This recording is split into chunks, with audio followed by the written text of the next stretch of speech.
Certainly, I don't travel as often as I would like to. I think any reports that I'm gone every weekend are grossly misstated. I don't have that kind of money. I'm here in Seattle. I love the neighborhood that I live in. I love my community. They love me. They know me. They see me all the time. Well, that's former Seattle Police Chief Sean Barnes and what would be his last press conference as chief just last week. He was out of town during the deadly Seattle Center shooting that happened on Sunday, July 26th, and the response to that shooting, specifically how information about it was released to the public, has pulled the city into a whole new crisis. 2 days after that press conference, Barnes resigned at the request of the mayor, a decision that a number of city leaders have publicly questioned. That leaves us here at the start of August with a lot to talk about on Seattle News, Views, and Brews, your coffee break political podcast. I'm Brian Callanan. I am a host on the Seattle channel. The views expressed here are mine. My special guest this week is none other than Omari Salisbury. We're talking about the man who is, well, what can I say? He is the man. He is the founder of Converge Media, and he's joining me right now. Omari, I really appreciate you doing this. Thank you. No, I'm happy to be here, Brian. All right. Well, we got a lot to talk about here. Thank you, Omari. Thanks to our background noise sponsor, City Grind Espresso on the first floor of City Hall. Please become a patron on Patreon. Giving levels start at just $5 a month. Thanks to B, who just became a paying member. Much appreciated there. Patrons get access to Patrons First podcast. You get an Seattle News, Views, and Brews decal, too. A lot going on there. So make sure you get on board, head to Patreon, and make it happen. Thanks again to Converge Media. Really appreciate your help, Omari, as always. The video version of the program is on Converge Wednesday nights at 7. All right, let's get rolling. Time for Right Here, Right Now. Okay, well, heads up, everyone. I'm going to work on breaking down primary election results next week, but I really need to focus on what's happening with the Seattle Police and the mayor this week as this story unfolds. Omari, I know you've been reaching out to a lot of people in the Converge community of viewers and listeners to get their reaction to what the mayor did and asking for Chief Barnes' resignation. I know a number of people in the black community were actually asking Wilson to reconsider her decision. There was a rally at City Hall last week. What are you hearing, and what is your reaction to the resignation of Chief Barnes? Yeah, Brian, I think that the resignation of Chief Barnes has it's definitely sparked conversation about what's going on at City Hall, which is always great because sometimes we put things on autopilot when it comes to City Hall. There's a lot of people in Seattle's black community, not everybody, of course, but it's a lot of people who do feel some kind of way, that feel that the firing of Chief Barnes was unwarranted. And I mean, the biggest thing is when people are looking back, hindsight's always 20/20, but when people are looking back, it's almost like the media in Seattle have done such a disservice beyond anything else. And I'm not talking about, clearly the city has its faults, and we can talk about that. Yeah. But the media repeated a narrative that was untrue. And Which is what? That narrative is that he's never here. Yeah. There's people now who think that the chief worked full time from his house and zoomed in. You see what I'm saying? Yeah. There hasn't been enough balanced reporting. And so that overwhelming narrative again and again and again, there was a lot. I'm telling you, it's a lot of people who are like, oh, this guy who was never even here. He never even lived here. Yeah. He, and they're saying that he took the job remote. I'm just pointing out that it's the media's job to actually try its best to be fair and balanced. Yeah. To your larger question, there's definitely an element that feels that he was thrown under the bus. I mean, it's not new news that Mayor Wilson never really wanted Chief Barnes. And that's what our reporting says. You can't come into office on January and replace a chief when you have a World Cup, 5 months later. Right. Some of us as in community, especially those who were covering City Hall, always knew that after World Cup, one way or another, that the chief would be out. Now, no one knew under such horrific circumstances, associated to this mass shooting over at the Seattle Center. And again, I think something that the media has dropped is actually the victims. But because this whirlwind around the chief and around City Hall and everything else, no one's talking about the victims. Yeah. The direct victims, of course, the people that were killed there, injured, and all the thousands of people who've been traumatized, who are who were there on at the event. But yeah, there's definitely a sense of unhappiness in elements of the Seattle's Black community at the way that this rolled out. Yeah, can we touch on that part with the chief again in terms of how often he was out of town? And I hear you. I think the chief made a lot of great inroads with a lot of people in the Black community and throughout the Seattle area. He had a very kind of professorial way about him. He was going to a lot of different conferences. He was a very learned guy. I remember talking to him on the Seattle channel about his approach just after he was instated by former Mayor Hale last year. But this whole issue about being out of town, from the stats that I've seen, he was out of town for 47 days, about 7 weeks during the time period of April through July. I'm not saying that's too much. I'm not saying that's too little, but that's the numbers that we're talking about here. In terms of his presence in the city, the fact that his family lived in Chicago, the fact that he had an apartment here, I don't know. I think some people might have some concerns about that, but I want to make sure I lay that out there. How do you look at that? Well, I mean, let's start with learned. He's one of only 4% of police chiefs in America have a PhD. Yeah. So when you said learned, I mean, very, very much so. Mm-hmm. And I think that, you're right. Him being, the time that he's out of town is the time he's just out of town. And what people need to realize, though, this is the first time with SPD that they've had a chief that they brought in from out of town. So what is the expectation? I mean, guys need to think about this. Diaz was on the force for over 2 decades. Mm-hmm. You see what I'm saying? Before that was Carmen Best, who was on the force for decades. If people Barnes came in as a real hard reset, out of town guy, different kind of guy. Keep going. Right. If people looked at it almost like maybe you might look at the NFL. Right. And that, or even college football these days, when you hire a head coach who might have been in their last place for X number of years and their kids go to school there, then when they come in, they bring their team, their assistant coaches, just like Barnes brought in his command staff. There is no expectation. You see what I'm saying? And so I don't think, again, the media is failing the public. I'm not saying that on the grounds of whether he should be fired or not be fired, but where is the voice to say, well, hey, guys, we're actually comparing him to previous chiefs who were on the force for decades. There was no reason for them to move.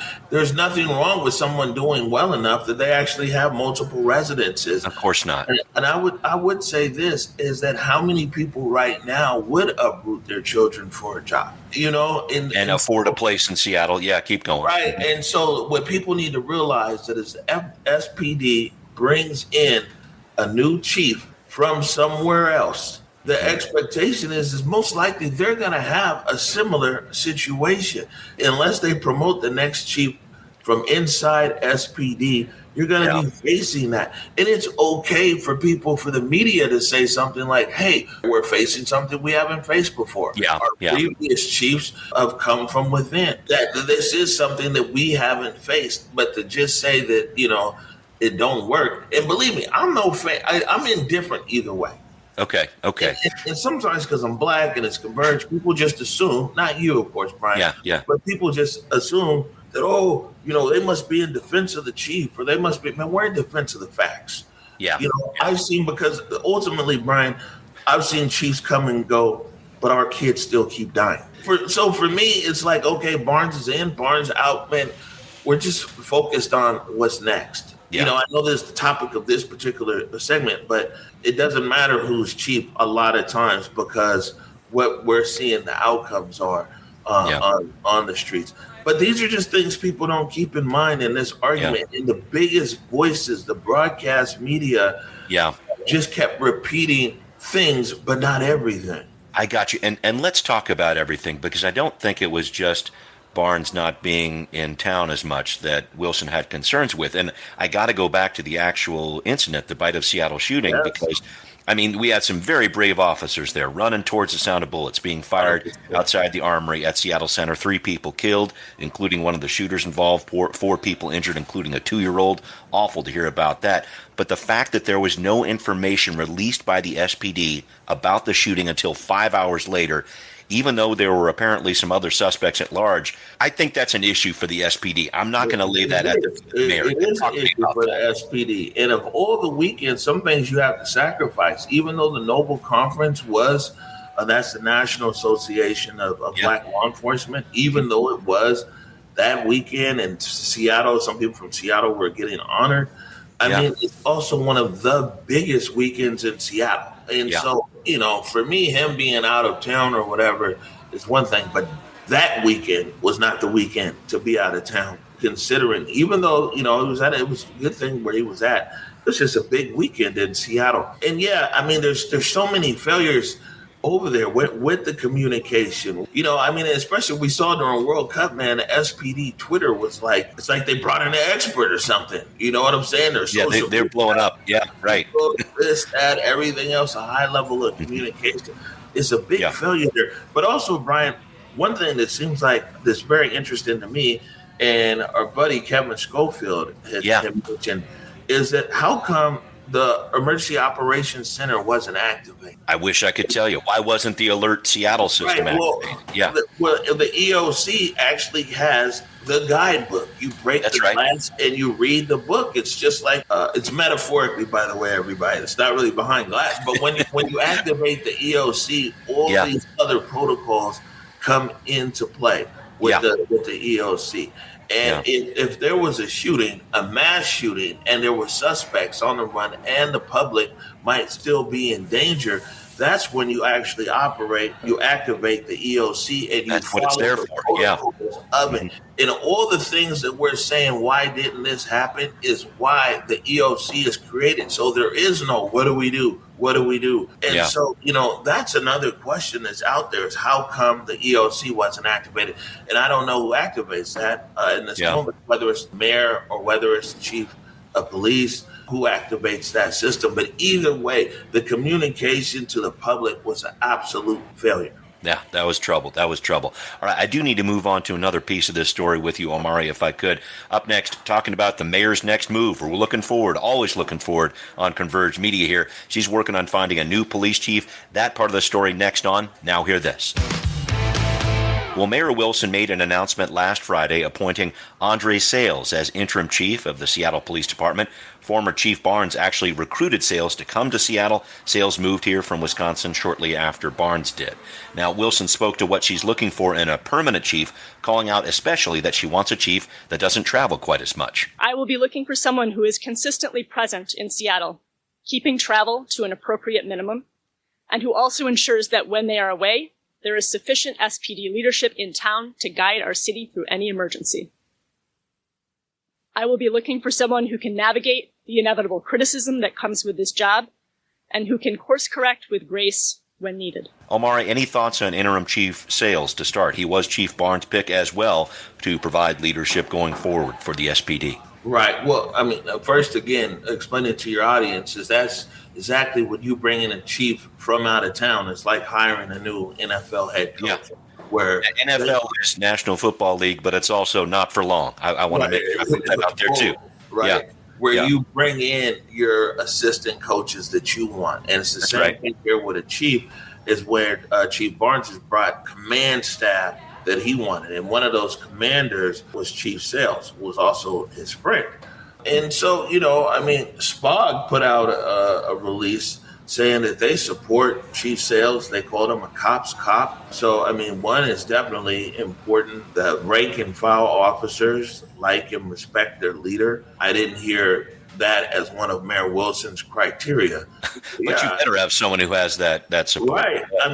And so that's a bit, because, man, we know, we won't go down the rabbit hole. We know that when SPOG does not like a leader, they'll let you know what the outcome could be on that.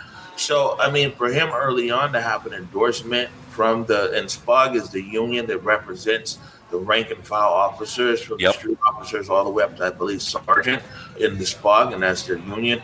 Present here, absent-minded, you know what I'm saying? There's always like an either or on something. Yeah.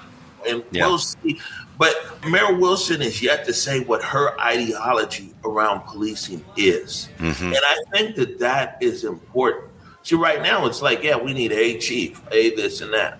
It would be important for someone to say, what do you fundamentally believe? Do you believe in constitutional policing? Mm-hmm. Do you believe it? You know what I'm saying? What elements Mayor Wilson apparently is a very learned person, likes to read books, likes to study, Yep. likes everything else. Sure.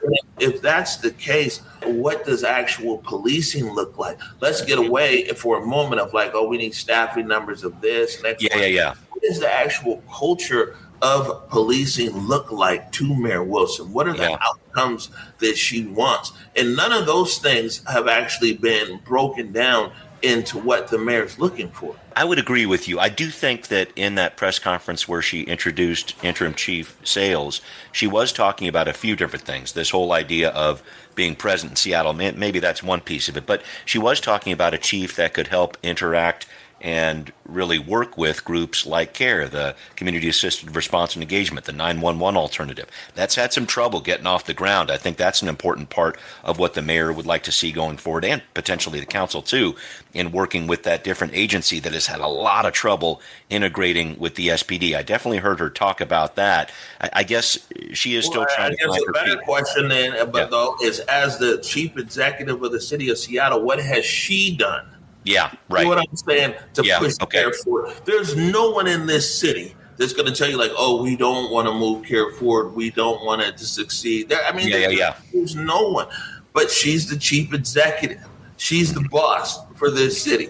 So where is the lack of movement as far as CARE? Where does that buck stop? Does it stop at the chief of police, or does it stop at the mayor's office? And granted, this mayor inherited a contract from SPOG that had watered down and diluted CARE. Okay, that's cool. But we know what we got. So where is her office taking the leadership role to activate CARE? And I think that that's the question right there. So it's good. Of course, you're going to bring in a chief that wants CARE to move.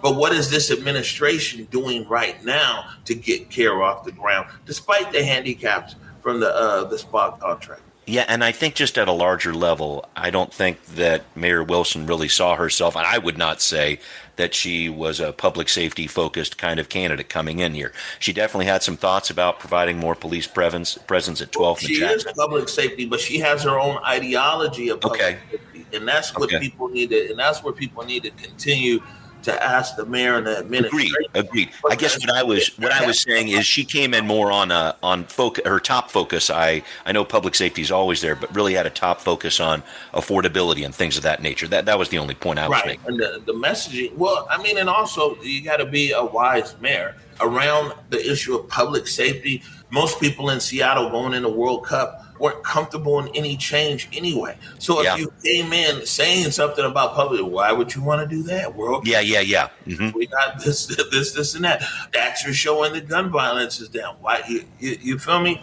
I just think that we should ask more questions as to concretely what are the beliefs around public safety. Public safety, of course, means more than just the police, and that's what we think about.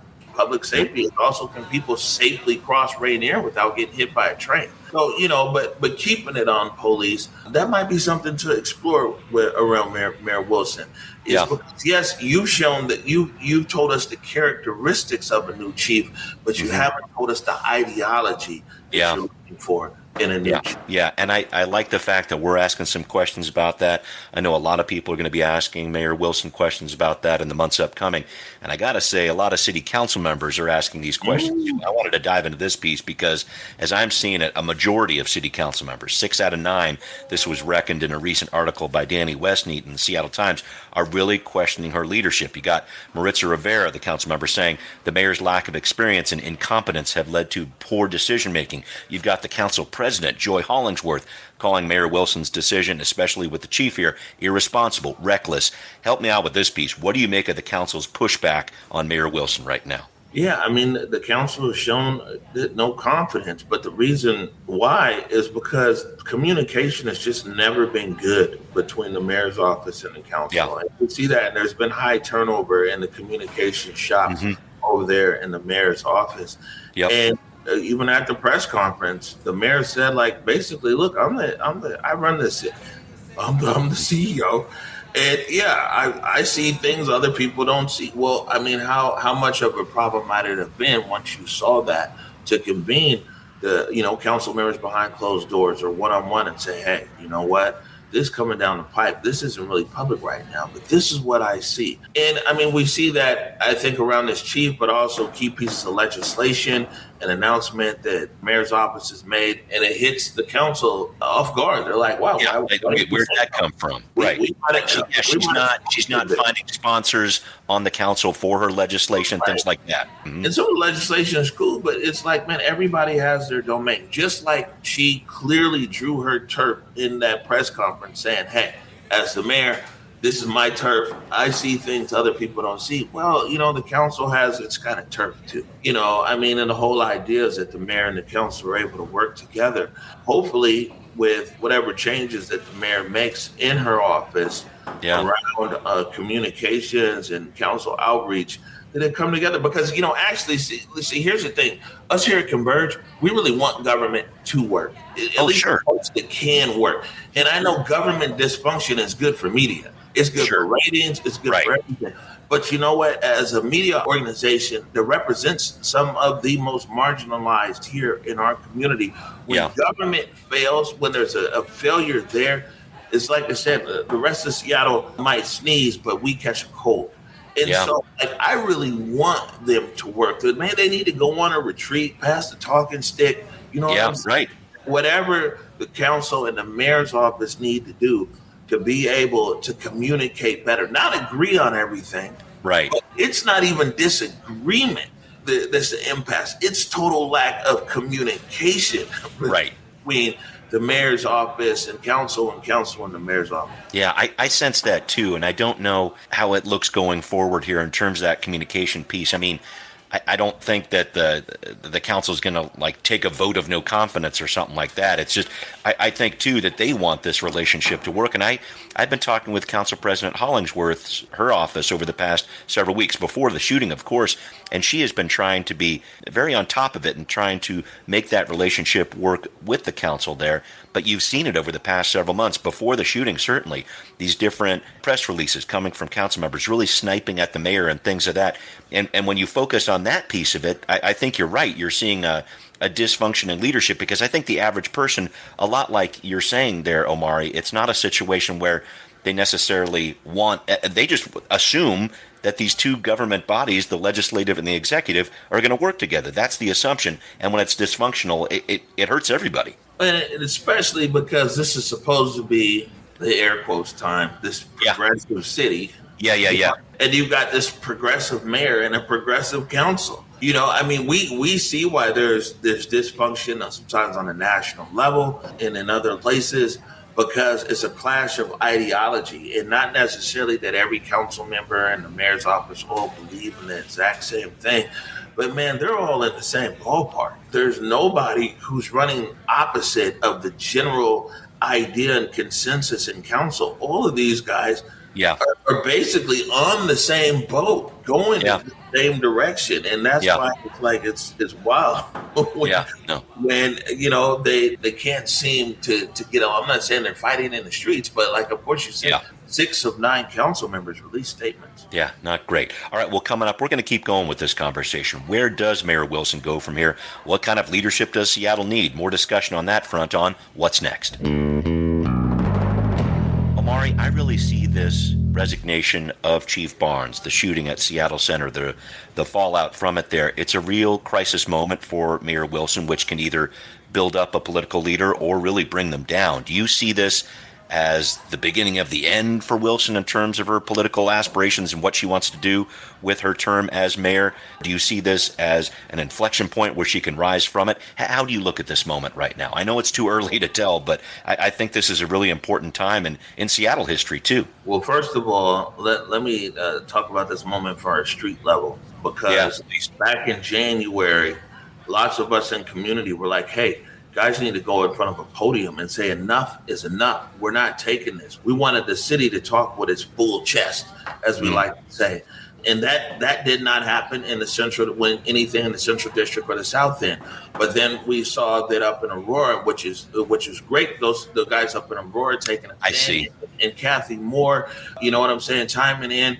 And man, we saw an all of city response. You on that That's press right. conference, it was the mayor, the police chief, the city council, the city attorney, and even the director of SDOT saying enough is enough. And I asked a question that day. I said, when are you guys going to talk like this about what's happening in the Central District and the South End? They're like, no, we love the CD, we love the South End.